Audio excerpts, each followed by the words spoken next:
పవిత్రమైన నైమిసారణ్య అరణ్యంలో శౌనక మహర్షి మరియు ఇతర ఋషులు భగవాన్ విష్ణువుకు అంకితమైన మహాయజ్ఞాన్ని నిర్వహిస్తున్నారు.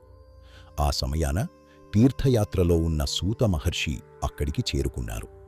ఋషులు సూత మహర్షిని గౌరవంగా ఆహ్వానించి ఇలా అన్నారు: ఓ సూత మహర్షి, మనుష్యుడు సర్వజ్ఞుడిగా మారేందుకు మార్గమేమిటో మాకు వివరించండి. ఈ ప్రపంచంలో అత్యంత పవిత్రమైనదేమిటో మాకు తెలియజేయండి. సూత మహర్షి ప్రశాంతంగా చిరునవ్వుతో ఇలా చెప్పారు: విష్ణువే సమస్త సృష్టికి మూలం. నేను సుఖమహర్షి, పైల మహర్షి మరియు ఇతర ఋషులతో కలిసి బదరికాశ్రమానికి వెళ్ళాను. అక్కడ మహర్షి వ్యాసదేవుణ్ణి దర్శించాము. వ్యాసదేవుడు తన గురువు వశిష్ఠ మహర్షి నుండి పొందిన దివ్యజ్ఞానాన్ని వివరించారు.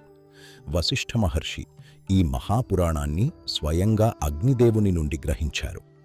అగ్నిపురాణం బ్రహ్మతత్వాన్ని తెలియజేసే పవిత్ర గ్రంథం.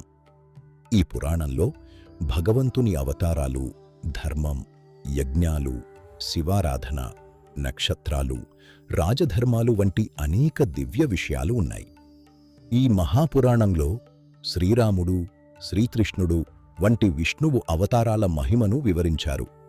ప్రతి అవతారం ధర్మాన్ని స్థాపించడానికి, భక్తులను రక్షించడానికి అవతరించింది. ఇదే అగ్నిపురాణ మహిమకు ఆరంభం. తదుపరి భాగంలో విష్ణువు అవతారాల గూఢార్థాలను తెలుసుకుందాం.